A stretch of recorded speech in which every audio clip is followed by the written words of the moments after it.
AKG sent over a couple pairs of headphones for me to check out, including their brand new professional reference quality K371 over-ear headphones, so let's dive right in with them. To begin with, let's look at the design. The build quality is excellent. The headphones feel really solid and well built. It's mostly plastic, but the product page advertises metal reinforcement, which the weight of the headphones definitely reflects.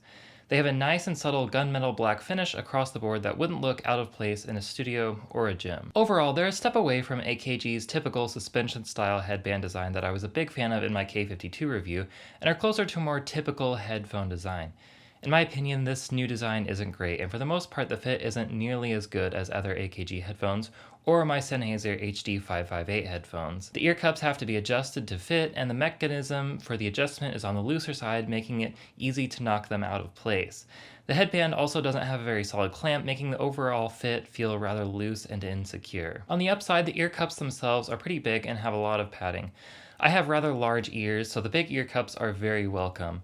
They still aren't as big or as comfortable as my Sennheiser headphones, but it is an improvement over other AKG headphones. The headphones also have a detachable cable that uses mini XLR, which means you can get custom-made cables from lots of sources, which is neat.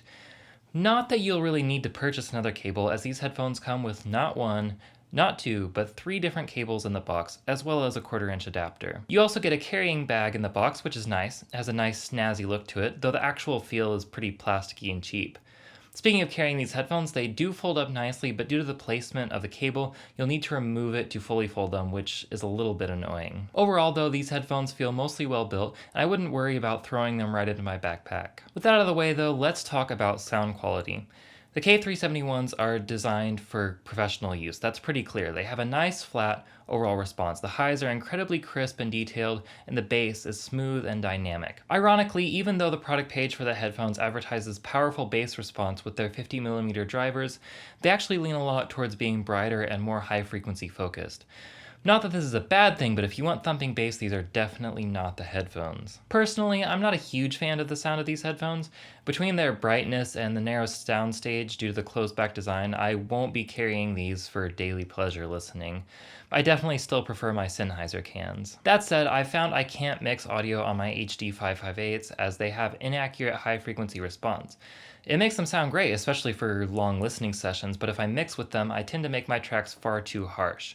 These AKG headphones, though not the most pleasing to listen to in my opinion, are definitely dramatically more accurate for mixing. I do also want to quickly mention the sound isolation, since that's another point that AKG emphasizes on the product page.